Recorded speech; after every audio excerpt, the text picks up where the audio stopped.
नमस्कार। मैं प्रोफेसर राम बख्श, भारतीय भाषा केंद्र, जवाहरलाल नेहरू विश्वविद्यालय, नई दिल्ली। आज हम समकालीन साहित्य चिंतन प्रश्न पत्र के अंतर्गत राल्फ बाक्स की साहित्य दृष्टि के विषय में चर्चा करें। इस इकाई के अध्ययन के उपरांत आप राल्फ बाक्स की साहित्य दृष्टि की विशेषताओं की जानकारी हासिल कर सकेंगे। आलोचना के क्षेत्र में उनकी साहित्य दृष्टि के प्रभाव और आने वाले समय की आलोचना पर इस दृष्टि के प्रभाव को जान सकेंगे। उपन्यास, महाकाव्य एवं लोक जीवन का संबंध स्थापित करने की पद्धति और साहित्य आलोचना पर इसके प्रभाव की संक्षिप्त जानकारी प्राप्त कर सकेंगे।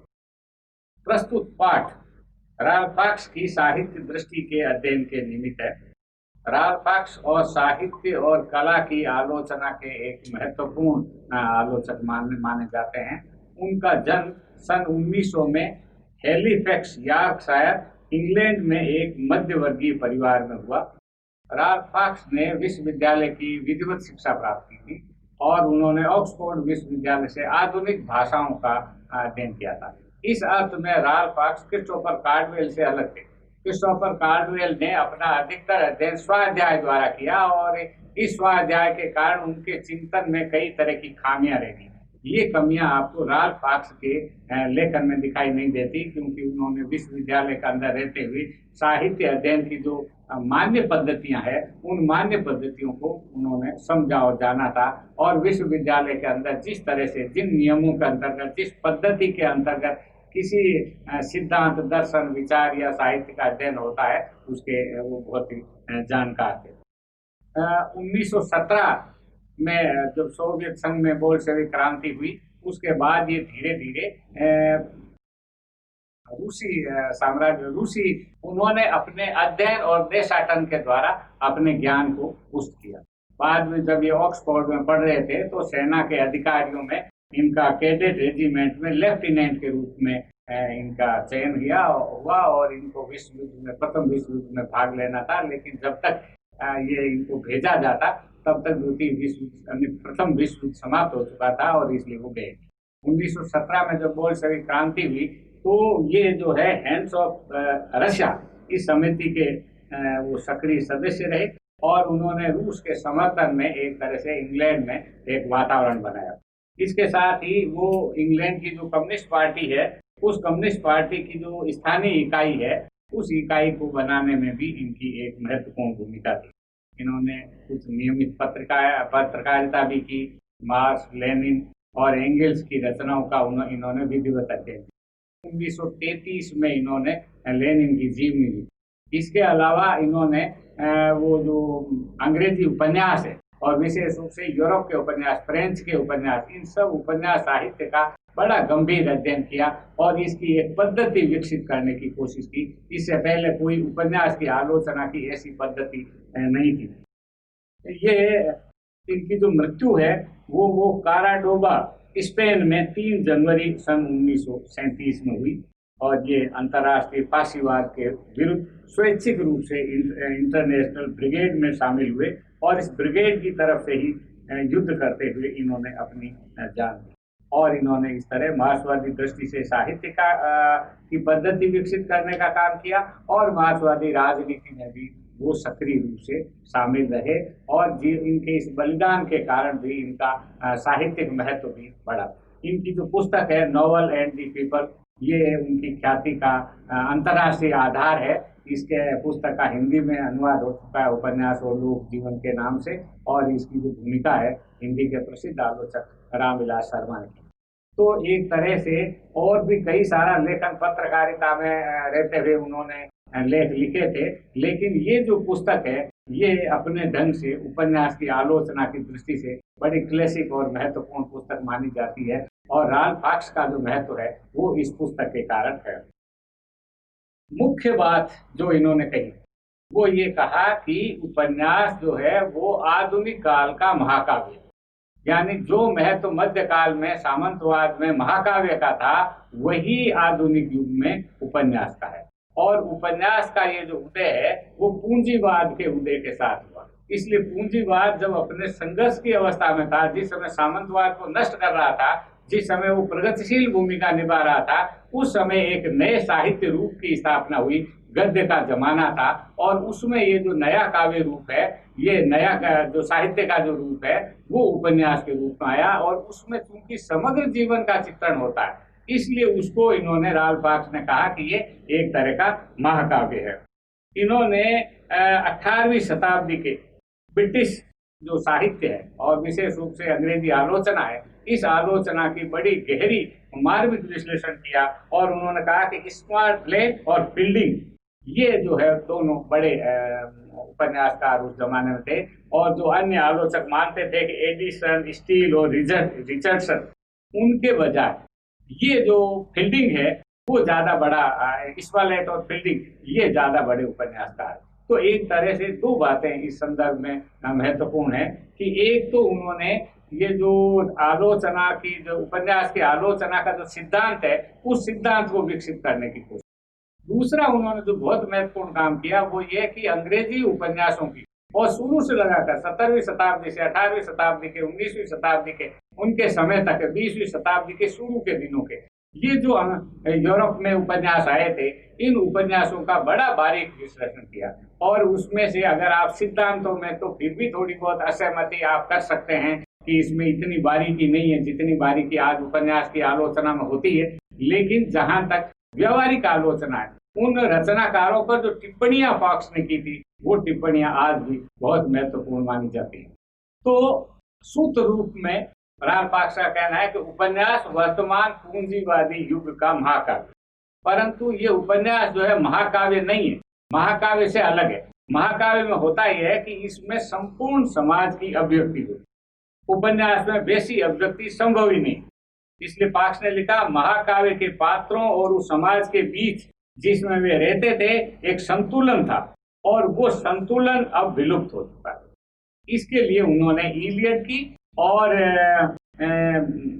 इस संदर्भ में उन्होंने इलियड का उदाहरण दिया कि इसके जो पात्र हैं वो किसी व्यक्ति के पात्र नहीं, ये व्यक्तित्व का लेकर के नहीं आते, इसमें एक समूह के प्रतिनिधि के रूप में, समाज के अंग के रूप में वो हमारे सामने आते हैं। और बाकी जो उपन्यास के जो पात्र होते हैं वो अपना व्यक्तित्व लेकर के आते हैं। तो समाज के साथ जो रिश्ता होता है महाकाव्य के पात्रों का, वो रिश्ता उपन्यास में नहीं। इसलिए महाकाव्य मध्यकालीन विधा है और उपन्यास आधुनिक विधा है। इसकी तरफ उन्होंने उदाहरण दिया। अब रामचरितमानस को भी देखें, भारतीय महाकाव्यों को भी देखें, तो भारतीय महाकाव्यों के जो ये पात्र होते हैं, ये पात्र भी समाज के अंग है।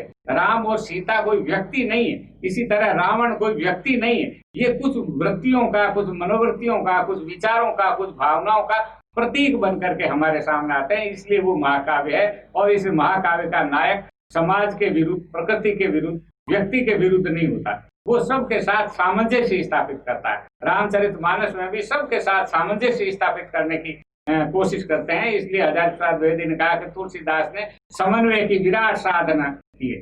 तो ये समन्वय की साधना, सामंजस्य की साधना, ये महाकाव्य की विशेषता होती है। इसके बाद उपन्यास, जब उपन्यास की चर्चा करते हैं तो राल्फ पाक्स कहते हैं कि उपन्यास का विषय होता है व्यक्ति। ये जो व्यक्ति है ये समाज के विरुद्ध होता है, प्रकृति के विरुद्ध व्यक्ति के संघर्ष का महाकाव्य है। और ये केवल उसी समाज में विकसित हो सकता था जिसमें व्यक्ति और समाज के बीच संतुलन नष्ट हो चुका हो और जिसमें मानव का अपने सहजीवी साथियों और प्रकृति से युद्ध ठना हो। पूंजीवादी समाज ऐसा ही समाज है। और इस संदर्भ में फॉक्स ने विस्तार से रॉबिन्सन क्रूसो की और ओडिसी की तुलना करके अपने मत को व्यक्त किया। फॉक्स ने एक कहा, बड़ी महत्वपूर्ण बात है कि जो उपन्यास होता है व्यक्ति का, और व्यक्ति जो है समाज से संघर्ष कर रहा होता है, उसकी मान्यताओं से संघर्ष कर रहा होता है, वो प्रकृति पर विजय प्राप्त करना चाहता है और उसको लगता है कि मेरे साथ वाले लोग भी जो है वो मेरे साथ ठीक व्यवहार नहीं करते, और इसलिए वो अपनी बड़ा आशावाद होता है कि मैं इस संघर्ष में विजय प्राप्त करूंगा। ये आशावाद भी बहुत जरूरी है, निराशा से आप उस उपन्यास की रचना नहीं कर सकते। तो फॉक्स ने रॉबिन्सन क्रूसो की बड़ी तारीफ, उनको वो रचना बहुत पसंद थी, और इस अर्थ में कि वो उनके विचारों को, जो पूंजीवाद के प्रति फॉक्स के जो विचार थे, उन विचारों की बहुत सफल अभिव्यक्ति को उसके माध्यम से कर। उन्होंने लिखा, रॉबिन्सन ने अतीत को तिलांजलि दे दी और स्वयं अपना इतिहास बनाने में जुट गया। ये जो पूंजीवादी उपन्यासों का जो नायक है, वो उसको किसी पिछले इतिहास की जरूरत नहीं, पीछे क्या परंपरा थी इसे कोई जरूरत, मैं जो अपना निर्णय करूंगा वो, तो इतिहास का निर्माण करने लगा, वो महत्वपूर्ण है। वह ऐसा मानव था जो प्रकृति को, अपने शत्रु को काबू में करने को सन्नद्ध था। रॉबिन्सन की दुनिया एक वास्तविक दुनिया है और भौतिक चीजों के मूल्य के प्रति एक उसका विवेकपूर्ण और सजीव भावना के साथ उसका वर्णन हुआ। तूफान एक विभीषिका है जो जहाज और उस पर लदे माल को खतरे में डाल देती है। पुरुष क्या है? पुरुष समुद्री लुटेरे और बागी हैं, अपने साथियों के प्रति क्रूर और निर्मम। किंतु पुरुषों का आत्मविश्वास, उसका अनगढ़ आशावाद उसकी मदद करते हैं, और वे एक तरफ जहां जान माल को खतरे में डालने वाली अपनी मूर्खता, प्रकृति की क्रूरता, अपने साथी पुरुषों की पार्श्विक क्रूरता पर विजय पाने में सफल होता है, और वहां समुद्रों के पार वे अपनी आदर्श बस्ती भी बसा लेता है। इस तरह से ये जो व्यक्ति है, ये जो रॉबिन्सन क्रूसो है, इस रॉबिन्सन क्रूसो के साथ में उपन्यास का प्रारंभ होता है, और इसलिए उपन्यास का प्रारंभ इस पूंजीवाद की विजय यात्रा के साथ शुरू होता है। और जिस तरह पूंजीवादी विजय प्राप्त करके प्रकृति पर और सब पर शासन करते हैं, सारी दुनिया के अंदर घूमे और बाद में जाकर इसी पूंजीवाद ने अंतर्राष्ट्रीय साम्राज्यवाद की स्थापना की, बहुत सारे उपनिवेश जीते, उसका संबंध। और इस दौर में पूंजीवाद प्रगतिशील भूमिका अदा करता है, जिसकी ये तारीफ करते हैं, और मार्क्स की दृष्टि में ये इनका ऐतिहासिक काम है। वो सामंतवाद को समाप्त करते हैं, और आगे चलकर उनको लगता है कि पूंजीवाद अब पतनोन्मुख हो गया है, ये मजदूरों के विरोधी हो गया है। तब पूंजीवादी समाज में गतिरोध उत्पन्न होता है, और इस गतिरोध के बाद उपन्यास में भी एक तरह का ठहराव आता है। तब वो उपन्यास की उतनी तारीफ नहीं करते जितनी तारीफ वो शुरू के उपन्यासों की करते हैं। तो ये उपन्यास की जो शुरुआत है वो पश्चिम में इस तरह से हुई। आगे चल के और बहुत सारे आलोचकों ने, आयन वाट ने उपन्यास के उदय पर बातें की, और बहुत सारे लोगों ने बातें की, लेकिन ये जो मूल मान्यता है राल्फ पाक्स की कि उपन्यास का उदय पूंजीवाद के उदय के साथ जुड़ा हुआ है, और पूंजीवाद की प्रगति के साथ साथ उपन्यास प्रगति करता है। अब ये अगला प्रश्न महत्वपूर्ण है कि उसके पूंजीवाद के पतन के साथ, या उसमें अगर ह्रास के कोई लक्षण आते हैं, तब उपन्यास में भी ह्रास के लक्षण आते हैं, वो भी उसमें भी कुछ कमी आ जाती है, उसकी तरफ भी वो इशारा करते हैं। हमारे भारत में उपन्यास का उदय उस तरह से नहीं हुआ जिस तरह से यूरोप में हुआ, क्योंकि भारत में उस तरह से पूंजीवाद आया ही। भारत तो उपनिवेश था, अंग्रेजों का शासन था, और इस शासन के कारण हमारे यहाँ जो उपन्यास आए वो समाज सुधार की भावना लेकर के आए। स्त्री शिक्षा होनी चाहिए, रूढ़ियों को खत्म करना चाहिए, इस तरह की एक कहना चाहिए नीति कथा का एक परिवर्तित रूप के रूप में उपन्यास आया। कुछ जासूसी उपन्यास आए, तो इस तरह से थोड़ा सा फर्क था। लेकिन दो बातें बड़ी महत्वपूर्ण थी जो पश्चिम के उपन्यास के साथ भारतीय उपन्यासों में भी मिलती है, जिसमें से एक ये कि उपन्यास गद्य युग की विधा। तो जब गद्य का विकास होता है तब उपन्यास का विकास, ये पश्चिम में भी हुआ और हिंदी में भी गद्य के विकास के साथ में इसका विकास होता है। दूसरी बात जो महत्वपूर्ण है वो ये कि एक विशाल पाठक वर्ग, एक शिक्षित मध्य वर्ग, एक शिक्षित पाठक वर्ग इसका आया, जो कविताओं में श्रोता हुआ करते थे, जो सुनते थे, पढ़ नहीं पाते थे। सारे रामचरितमानस का कथा प्रवचन हो रहा, हजारों की संख्या में लोग सुन रहे थे। उससे अलग एक पाठक अकेला अंदर कमरे में बैठ करके पढ़ता है, और एक नहीं हजारों हजार पाठक, और वो सब किताब खरीद करके पढ़ते हैं। तो ये एक तरह से पाठकों के बाजार का जो विकास है वो विकास यूरोप में भी हुआ, और वो विकास भारत में भी हुआ, और इसका प्रभाव आगे चल के उपन्यासों पर भी हुआ। और जिसकी तरफ पाक्स ने इशारा किया कि एक तरह का नकली लेखन भी शुरू हुआ। प्रकाशकों ने ऐसे लेखकों के उपन्यास भी छापे जो छपने लायक नहीं थे, बड़ा खराब कूड़ा कचरा भी बाद में आ गया, और ये पता करना मुश्किल हो गया कि कौन सी रचना वास्तविक है, कौन सी रचना वास्तविक नहीं। और ये आगे चल करके हमारे यहाँ भी आया, जिसको लेकर आगे बहुत बहस हुई कि उपन्यास सही दिशा में नहीं जा रहा है, और एक मास लिटरेचर, मास कल्चर की तरह एक लोकप्रिय उपन्यासों श्रृंखला ही आगे विकसित होगी जो कलात्मक उपन्यासों से अलग है। तो ये एक विवाद का, बहस का मुद्दा था। लेकिन ये दो बातें बड़ी महत्वपूर्ण है जो उपन्यास के उदय के साथ में जुड़ी हुई है, जो भारतीय और यूरोपीय और संसार की लगभग सभी भाषाओं में इस कहानी को हम कह सकते हैं, जिसकी तरफ राल्फ पाक्स ने इशारा किया। इसके साथ ही पाक्स ने एक बात पर और बल दिया, वो ये कि उपन्यास में जीवन की अभिव्यक्ति होनी चाहिए। अगर उपन्यासकार जीवन की अभिव्यक्ति नहीं करता है, सिर्फ विचारों की कठपुतली की अभिव्यक्ति करता है, तो वो उपन्यास अच्छा उपन्यास नहीं हो सकता। और इसके लिए उन्होंने एक बात कही कि उपन्यासकार को सभी श्रेणी और स्तरों के लोगों के साथ अपनत्व स्थापित करने की क्षमता विकसित करनी चाहिए। और इसलिए जो रचना जीवन से साक्षात्कार नहीं कर सकती, जीवन के विविध स्तरों से साक्षात्कार नहीं कर सकती, वो रचना कभी भी अच्छी नहीं हो सकती। और इसका उदाहरण उन्होंने अंग्रेजी उपन्यासों में बहुत सारे उपन्यासकारों की आलोचना करते हुए दिया। प्राउस्ट की आलोचना उन्होंने एक जगह की कि प्राउस्ट के बारे में फॉक्स ने लिखा कि उसको हम महान उपन्यास की पांत में स्थान नहीं दे सकते। क्यों? क्योंकि उसमें सबसे अधिक महत्वपूर्ण गुण का अभाव है। वो गुण है, उन्होंने जीवन को इतनी गहराई के साथ नहीं पकड़ा कि वे पात्रों को खुद अपना एक पूर्ण जीवन व्यतीत करने की शक्ति प्रदान कर सके। ऐसा जीवन जिसमें आप उनसे कोई भी प्रश्न पूछ सकें और वे उत्तर देने पर बाध्य हैं। और अन्य अनेक आलोचकों के द्वारा भी ये बात स्थापित हो चुकी है कि पात्रों का जो जीवन है वो लेखक के जीवन से स्वतंत्र होना चाहिए, उसका व्यक्तित्व स्वतंत्र होना चाहिए, उनको स्वयं बोलना चाहिए, उनके मुंह से लेखक नहीं बोले। और ऐसा तभी हो सकता है जब लेखक जीवन का साक्षात्कार करे। और अगर लेखक जीवन का साक्षात्कार नहीं कर सकता, किसी नए चरित्र की सृष्टि नहीं कर सकता, तो हम उसको बड़ा लेखक नहीं मानते।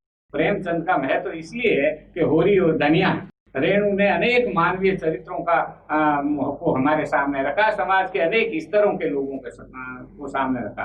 बाण भट्ट की आत्मकथा में हजारी प्रसाद द्विवेदी ने बाण भट्ट और न्यूमोनियस जैसे नए पात्र, भट्टिनी जैसे अलग ही तरह के पात्रों को हमारे सामने रखा। तो जिसको मानवीय जीवन की, मानवीय चरित्रों की जितनी समझ होती है, वो उतना ही लेखक बड़ा होता है। इसी तरह उन्होंने जेम्स जॉयस की यूलिसिस की आलोचना की और यूलिसिस की चर्चा करते हुए उन्होंने कहा कि ब्लूम के रूप में जॉयस ने हमें एक मानव चरित्र, एक पात्र दिया महत्वपूर्ण। शेष पात्र क्या है?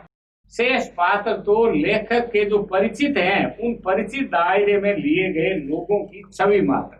आपके आसपास, आपके ऑफिस में, कार्यालय में इधर उधर मिलने वाले जो लोग हैं, उन्हीं लोगों को आपने एक छवि की तरह से, उनकी छवि आपने बना दी। और कुछ पात्रों के बारे में फॉक्स की समझ बड़ी अद्भुत है। उन्होंने कहा कि ये तो फोटोग्राफ लगते हैं, जीवित चरित्र में।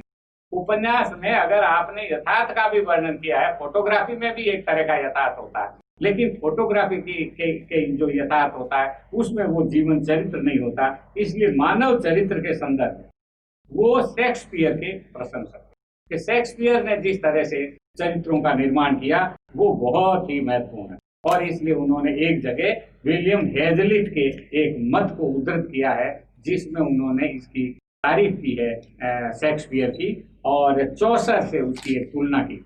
उन्होंने हेजलिट ने लिखा, चौसर के एक पात्र एक दूसरे से काफी भिन्न है, किंतु उनमें अपने आप में बहुत ही कम विविधता पाई जाती है। वे बहुत कुछ एक ही श्रेणी के लगते हैं।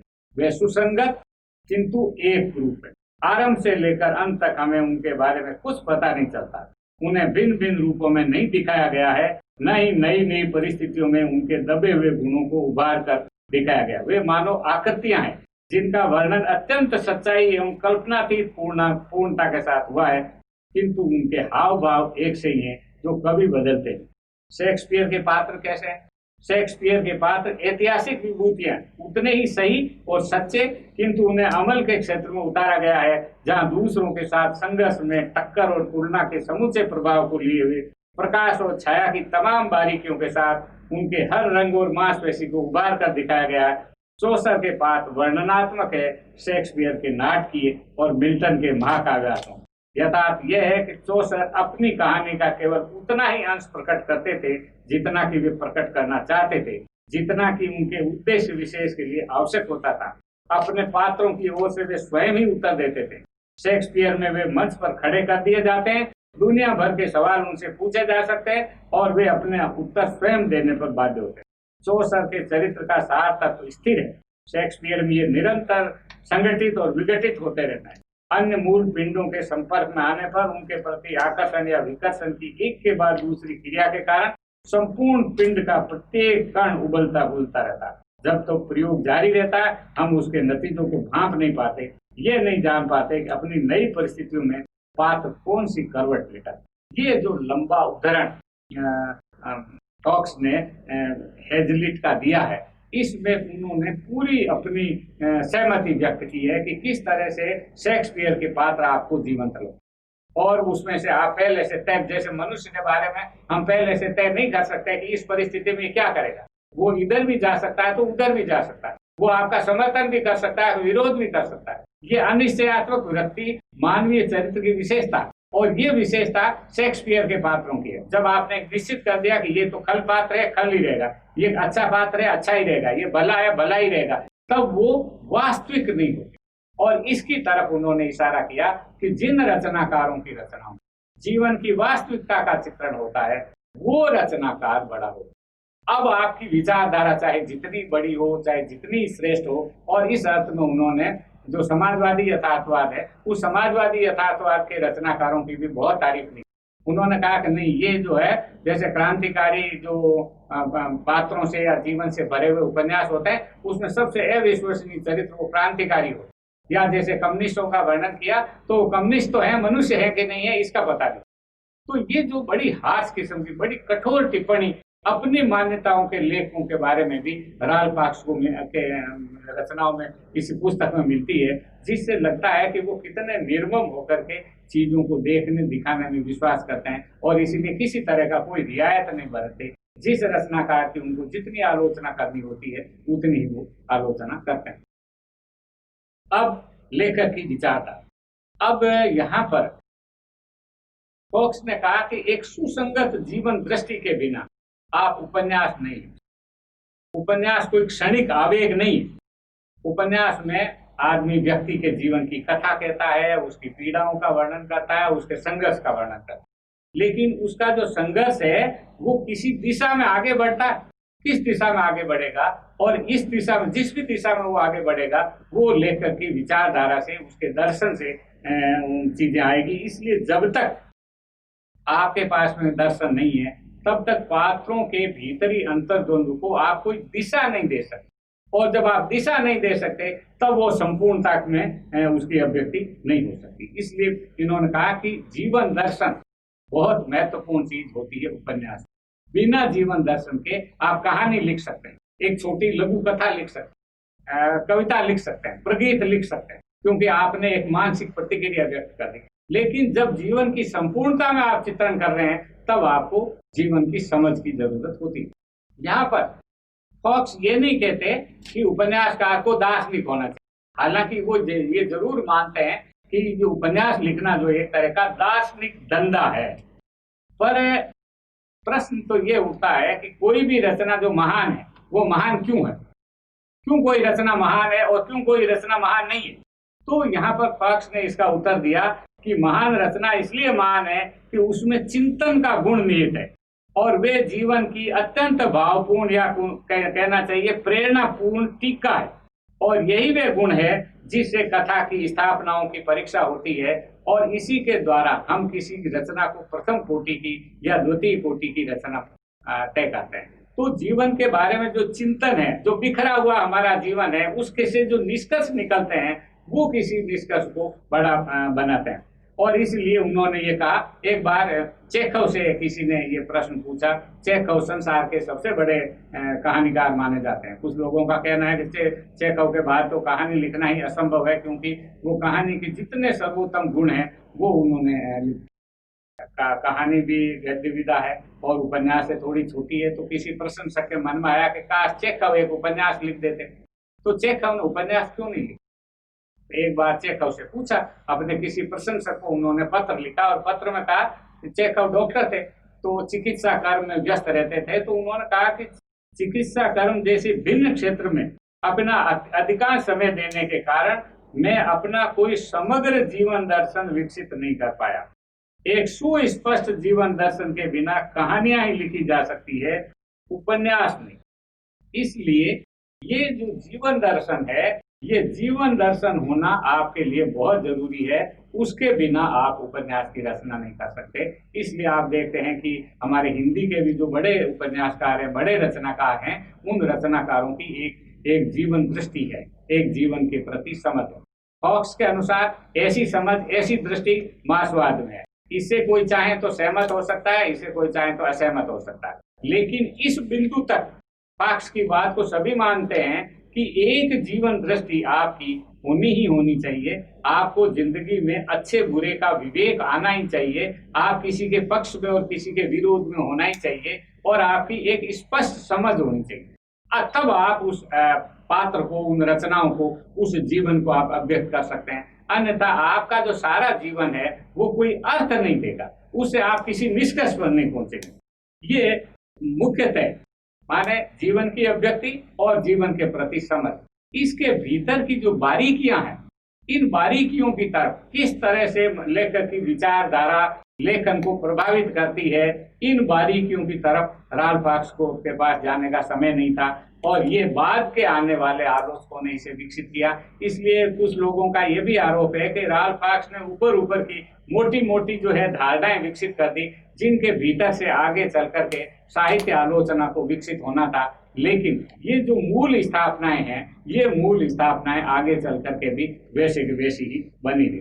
वॉक्स ने अपने लेखन में मुख्यतः 18वीं और 19वीं शताब्दी के उपन्यासों को केंद्रीय स्थान दिया और वे 18वीं शताब्दी को उपन्यास का स्वर्ण युग माना और इसी परंपरा का विकास आगे चलकर बाल्जाक, फ्लेबेर और टॉलस्टॉय की रचनाओं में होता है। हालांकि टॉलस्टॉय का भी वो जिक्र करते हैं और बहुत तारीफ के स्वर में जिक्र करते हैं, लेकिन ऐसा लगता है कि टॉलस्टॉय को स्वयं राल्फ वॉक्स ने अच्छी तरह से नहीं पढ़ा था, इसलिए उसके बारे में कोई बहुत अधिक आलोचनात्मक बारीकियों से बातें नहीं कहते। आमतौर से वो बातें कहते हैं जो टॉलस्टॉय के बारे में लेनिन ने कही थी और इसलिए लेनिन, मार्क्स, एंगेल्स को राल्फ वॉक्स आराम से खूब लंबा लंबा उद्धृत करते हैं और उनके विचारों को ही आगे चल के पुष्ट करने की कोशिश करते हैं। अपनी तरफ से वो जो भी कहते हैं, वो साहित्य के जो कृतियां हैं, जो रचनाएं हैं, जो रचनाकार हैं, उनके ऊपर टिप्पणी करते हुए कहते हैं। 17वीं शताब्दी में जो अंग्रेजी के उपन्यासकार थे उसकी उन्होंने तारीफ नहीं की, लेकिन उन्होंने कहा 17वीं शताब्दी में दर्शन बहुत विकसित हुआ था यूरोप, इंग्लैंड में, और उस दर्शन के कारण 18वीं शताब्दी का जो उपन्यास है वो आगे चल करके बहुत विकसित हुआ। एक और बात राल्फ वॉक्स ने कही कि जो आधुनिक विज्ञान है, इसने मानव जीवन के बारे में, मानव चरित्र के बारे में हमारी बहुत सारी चीजों का इन्होंने विकास किया है और विशेष रूप से मानव मन के उपचेतन के बारे में फ्राइड, एडलर, यूंग, इन्होंने बहुत सारी बातें कही। लेकिन यहाँ पर उन्होंने टिप्पणी की कि इसका यह अर्थ नहीं निकलता कि मनोवैज्ञानिक तथ्यों के संकलन से अपने आप में तमाम मानवीय क्रियाकलापों या मानवीय विचारों और भावनाओं को समझा जा सकता है। फ्रायड, एवलॉप, एलिस या पावलोव का समूचा कृतित्व भी इस बात की अनुमति नहीं देता कि उपन्यासकार मनोवैज्ञानिक के हाथों में अपना काम सौंपकर संतोष कर। और इस तरह से उन्होंने आगे चल करके इस आधार पर जेम्स जॉयस की आलोचना की कि जेम्स जॉयस की जो रचना है वो मानव चरित्र की रचना नहीं करती, बल्कि मानव चरित्र का विघटन करती है।